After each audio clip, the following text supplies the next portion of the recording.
Live from New Delhi, you're watching DD India Live, India's voice to the world. I'm Ramesh Ramachandran. Coming up in the next 30 minutes. Polls open for second round of France's snap legislative election. Opinion polls say that the far-right National Rally Party will win the most votes, but likely fall short of a majority. The vote will determine the country's next prime minister. The US is set to completely withdraw its troops from a military base in Niger's capital Niamey ahead of September deadline. And India's Prime Minister Narendra Modi to leave for Moscow on Monday for talks with Russia's President Vladimir Putin. He will also visit Austria.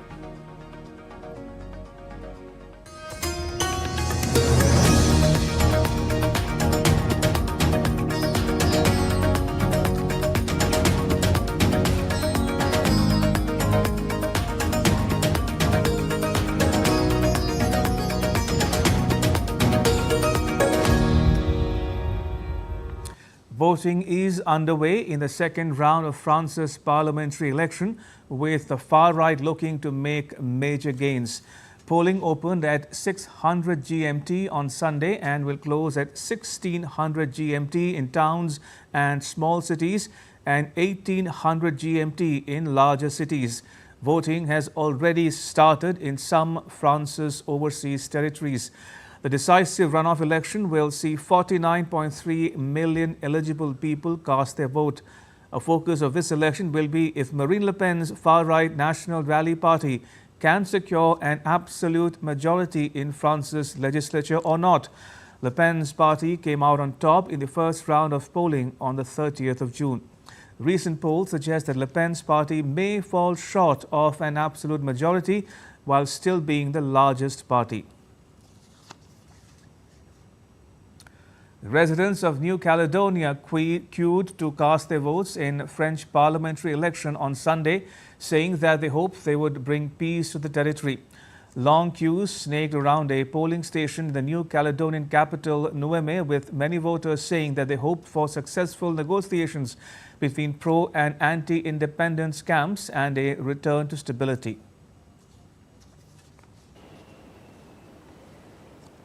And joining me from Paris is my colleague Ross Cullen. Ross, it's been, just over 2 hours since polls opened. How is it coming along? And give us a flavor, if you will, of what's happening around you and what voters would be thinking as they cast their vote.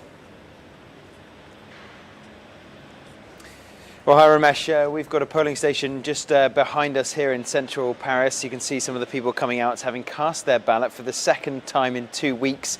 This is the second round, the decisive runoff vote in France's general election. We will get a picture of the landscape of the National Assembly, the number of MPs from each of the parties from around 8 p.m. local time this evening. The three main blocks that people are thinking of and casting their vote for are the National Rally on the far right, the New Popular Front, which is an umbrella coalition of 4 parties on the left, and then also the centrist alliance of Emmanuel Macron, his party Renaissance, and their allies as well in the centre ground of French politics. However, there have been some loose agreements made over the previous 7 days between centrists and leftists about who could stand down potentially in constituencies to ensure they are not splitting the far-right vote. There have been this agreement by some of the other parties to try to keep the far-right, undoubted France's main political force at the moment, to keep them from power. Marine Le Pen has said that she is still hoping that her party can win an absolute majority in the National Assembly and form the next government. Hearing you, Ross, now one gets a sense that this is an election that could well result in France's first far-right government since World War II, or it could just end in political deadlock and throw up a hung parliament. What's really at stake here for France? Yeah, all those are key possibilities that people need to weigh up in the days and weeks to come, depending on the results in terms of a majority government, or perhaps one party is the biggest in parliament but falls short of that majority, a technocratic government. a coalition with Emmanuel Macron's party involved as well. The current situation continuing as normal. Potentially that's also an option before they come back and try to work out the formation of the next government in the autumn. There are lots of ramifications, all of this playing out during the Summer Olympic Games here in Paris. So very charged agenda, very busy for the French president and the possible next French Prime Minister. Will that be somebody from the far right, from the left wing, or unlikely but still the possibility that it could be Gabriel Attal, the current Prime Minister? There could be a situation of coalition or some kind of power sharing where that does continue to be the option for France to have the same Prime Minister, although it might seem unlikely at the moment. So there are lots of ramifications, lots for people to consider as they cast their ballot today. All right, we leave it at that. Ross, thank you, appreciate it. Ross Cullen there in Paris. And staying in Europe, voters in the UK have elected the largest number of ethnic minority lawmakers to the lower house of the country's legislature on Thursday. It's a reflection of more minorities becoming more involved in politics, as well as political parties seeking to reflect the people they represent. Ollie Barrett reports from London. The UK's Parliament is due to reconvene on Tuesday, July the 9th. And when it does, it will be with an ethnically and gender diverse makeup of MPs. Black, Asian and ethnic minority lawmakers will, according to an initial study, make up 13% of MPs in the House of Commons. That's up from 10% after 2019's election, and it takes it to its highest level ever. It is still below the overall population, though, which is at around 18% Black, Asian and minority in terms of the percentage makeup of the overall population in England and Wales, according to the latest data. There will be 242 women MPs. That's up from 220 after the general election of 2019. The diversity in Parliament is not reflected in the cabinet of Keir Starmer overall. That said, he has chosen Britain's first ever female Chancellor of the Exchequer in Rachel Reeves. Overall in Parliament there are around 25 MPs who've been elected at the general election this time around who have a family background, connection, links to India of some sort. Ollie Barrett in London reporting for DD India. Meanwhile, a new UK Foreign Minister, David Lammy, has said that he wants to adopt a balanced position on the Israel-Hamas conflict. Lammy said that Britain will use diplomatic efforts to ensure that a ceasefire is reached and that the hostages held by Hamas are released. Lammy was on a visit to Germany, his first international trip after the Labour Party swept the UK parliamentary election. It ended 14 years of Conservative government and propelled Keir Starmer to power as Prime Minister. I want to get back to a balanced position on Israel-Gaza. We've been very clear that we want to see a ceasefire, and we have been calling for that since the end of last year. We want to see those hostages out.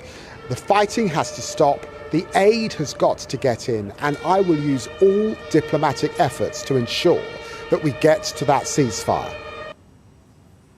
All right, moving on. Russia has said that its Iskander missiles destroyed 2 launchers for US-made Patriot surface-to-air missile systems in Ukraine's Odessa region.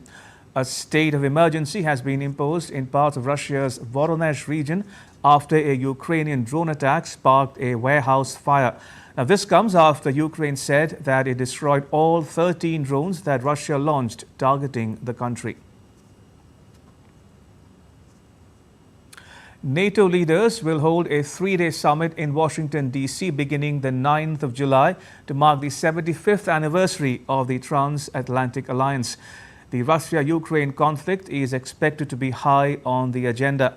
The US and NATO chief Jens Stoltenberg alike have said that they do not expect the summit to lead to the inclusion of Ukraine into the military alliance.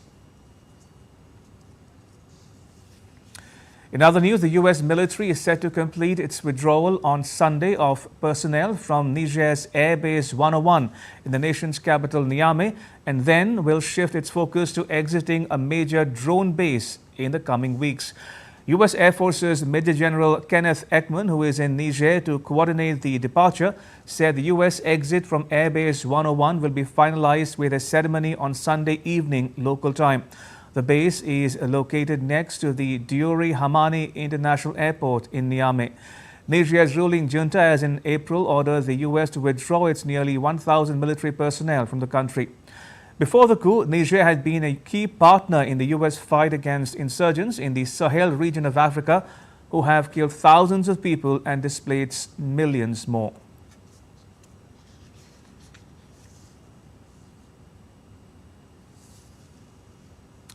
U.S. Vice President Kamala Harris was emerging as the top choice to replace Joe Biden if he were to step aside as the Democratic Party's candidate for the 5th November U.S. presidential election. Harris spoke in the city of New Orleans at the Essence Festival of Culture, an annual culture and music festival sponsored by Essence magazine. Harris attacked Donald Trump and the U.S. Supreme Court for taking away abortion rights.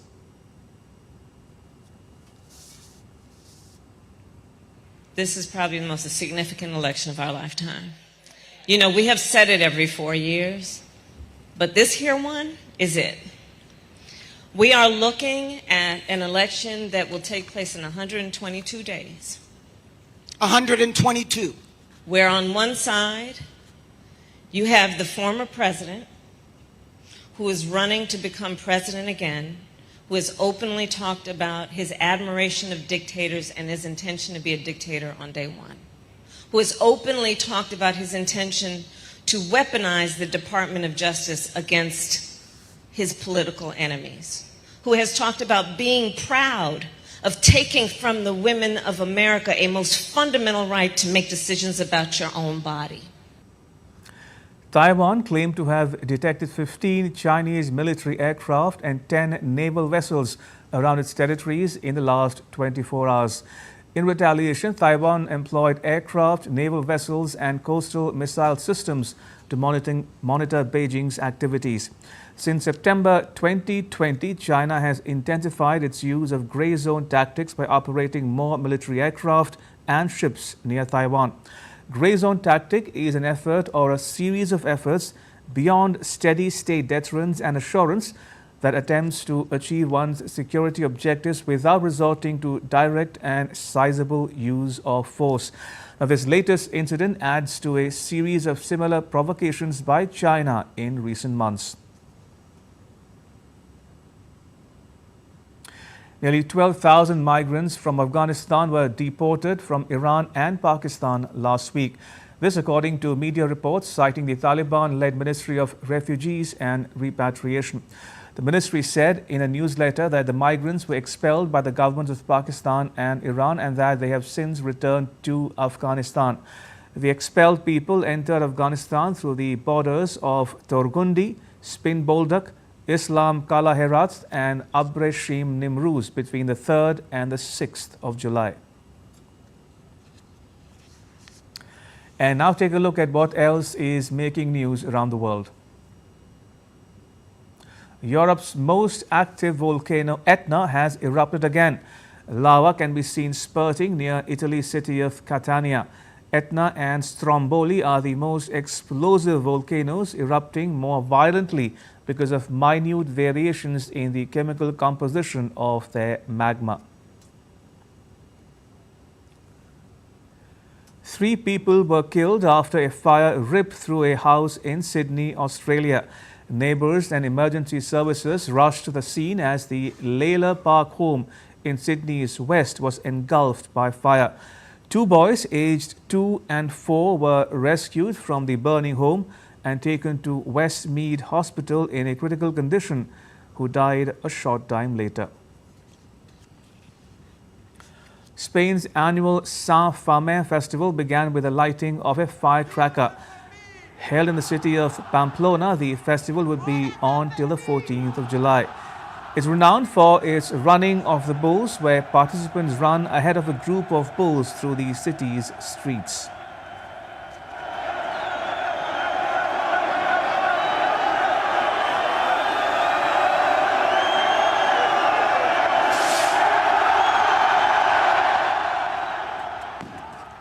Still to come on DD India Live.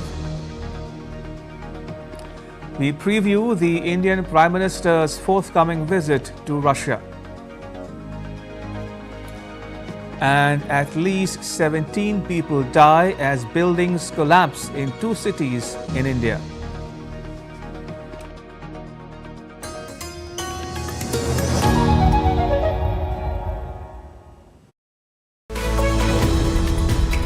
We just don't bring you the news as it unfolds. We get to the heart of the matter. We don't just present facts, we demystify complex social, political and economic events. We break stories that shape the world's present and future because you deserve the truth. I am Tanvi Taneja from New Delhi. I'm Ollie Barrett from London. I'm Nick Harper from Washington, D.C.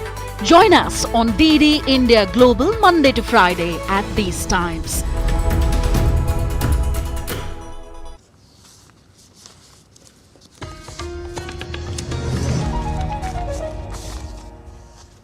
You're watching DD India Live. I'm Ramesh Ramachandran.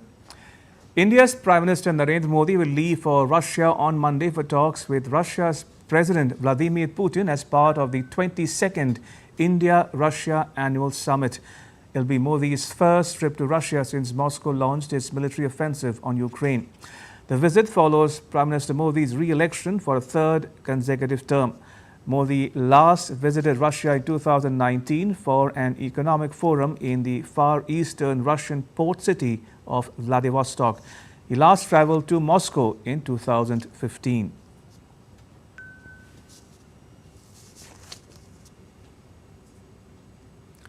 Prime Minister Modi and President Putin last met 2 years ago at the Shanghai Cooperation Organization Summit that was held in Uzbekistan. Jessica Taneja has more on India-Russia relations. India and Russia maintain deep economic and political ties that have remained resilient despite the constantly shifting geopolitical landscape. Prime Minister Narendra Modi's visit will be closely monitored globally, not only for its bilateral outcomes on economic and military ties, but also the anticipated discussions between the two leaders regarding the Ukraine conflict. India will continue advocating for dialogue and diplomacy to resolve the impasse. India's foreign policy is grounded in the principle of strategic autonomy, bolstered by a long-standing partnership with the Soviet Union and later Russia. This relationship has supported India through critical periods, providing defense supplies, assistance during wars, cooperation in nuclear energy, fossil fuels, and the Kashmir issue. Since 2010, the India-Russia Special and Privileged Strategic Partnership has expanded beyond traditional military and energy sectors. It is built on a strong historical foundation and often sustained by necessities. Recognizing its growing international role, Russia has backed India's membership in the Shanghai Cooperation Organization and called for United Nations Security Council reforms to include India. India values Russia as a crucial partner in its multi-alignment strategy, where New Delhi refrains from forming exclusive alliances with any major power, thereby maintaining productive strategic partnerships with multiple countries. In December last year, External Affairs Minister Dr. S. Jaishankar visited Moscow and held talks with Russian President Vladimir Putin.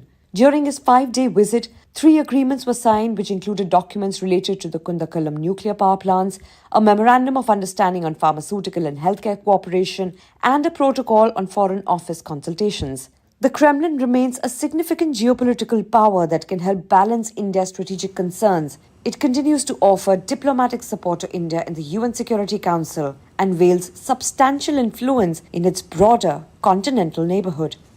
Jessica Taneja for DD India. India's ambassador to Russia, Vinay Kumar, spoke exclusively to DD India's Jessica Taneja in Moscow. Take a listen. This visit is being closely watched globally as well. And how significant do you think this visit from the Prime Minister is to Moscow, given the current geopolitical climate? Leaders will talk about all aspects, all issues, including geopolitical situation and recent developments. But for us, this visit is very important given the deep and important issues that we have in our bilateral relationship. So the focus of the visit is more towards bilateral issues, but certainly I cannot preempt what other issues, and certainly they will talk about many other issues when they meet over various sessions in the course of these 2 days. The envoy also spoke about the agenda of the Indian Prime Minister's visit. What can we expect from the visit? It's been 5 years, there's a lot on the agenda. Share to our audiences as to what could be dominating the discussions and what all can we expect. India and Russia have had the practice, tradition of annual summit since the year 2000. This was disrupted. Last annual summit was in 2021 when President Putin visited India. So this visit of Prime Minister to Russia is in the first place resumption of the annual summit between the leaders. Second, there is a very multifaceted relationship between India and Russia. So we expect discussions between the leaders to cover all those aspects, both bilateral issues and dimensions of its relationship, but also the regional and global issues of mutual interest will be discussed between the leaders. All right, now take a look at what else is making news in India. Speaker of India's lower house of parliament, Om Birla, took part in a tree plantation ceremony in the western city of Kota in Rajasthan. It aims to restore ecological balance and improve air quality in the region. An old house in Jharkhand's Deoghar collapsed on Sunday. Authorities said that at least 10 people were feared trapped under the debris. The National Disaster Response Force team, along with the district administration officials, were carrying out rescue operations. A 5-story building collapsed in Gujarat's Surat. 7 people were reported dead. Many were feared trapped under the debris. Rescue operations were on. The building, which was built 8 years ago, was in a dilapidated condition and most of the flats were vacant. The Chhattisgarh government is running a handloom training program for women as part of an effort to economically empower them. It's designed to impart skills and knowledge to excel in the traditional craft of handloom weaving.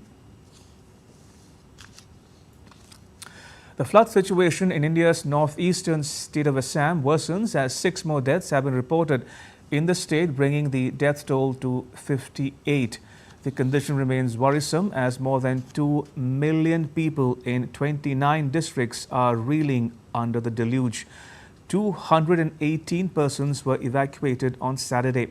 The India Meteorological Department issued warnings of isolated heavy to very heavy rainfall in Assam and Meghalaya on the 9th and 10th of July. The department has forecast isolated heavy to very heavy rainfall in Arunachal Pradesh from the 8th to the 11th of July. The Brahmaputra River and 10 other rivers are flowing above the danger mark. India's eastern state of Odisha's pilgrim city Puri is hosting Lord Jagannath's majestic Rath Yatra festival on Sunday. All preparations have been made for the grand cultural festival of the deity.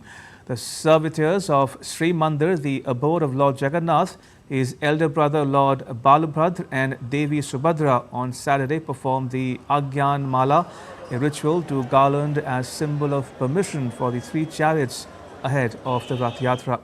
The popular Rath Yatra is the time when the deities come out of temple and embark on a 9-day journey to their aunt's place. India's President Draupadi Murmu will witness the annual Lord Jagannath Rath Yatra in Odisha's Puri on Sunday.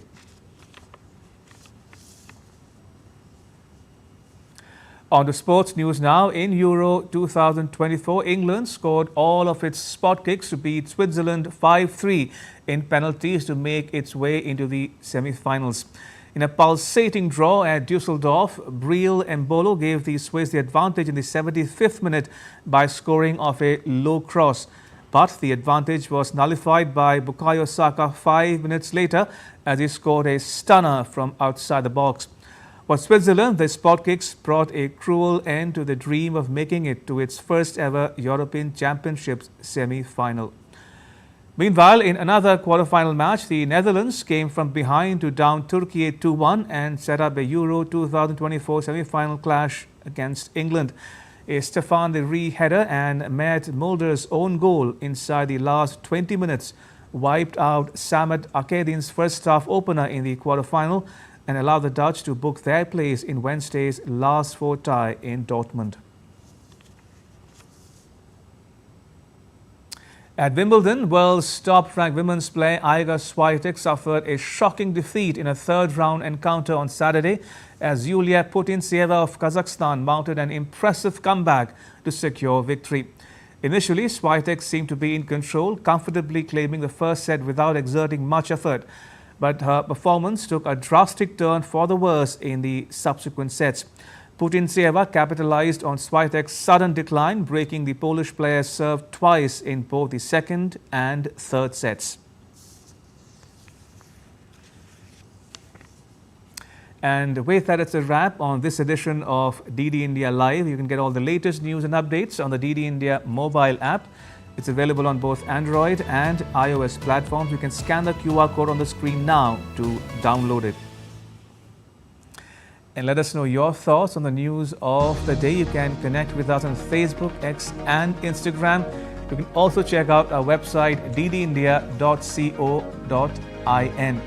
We'll be back with more news as it breaks here on DD India. I'm Ramesh Ramachandran. All of us here in New Delhi. Thanks for watching DD India Live.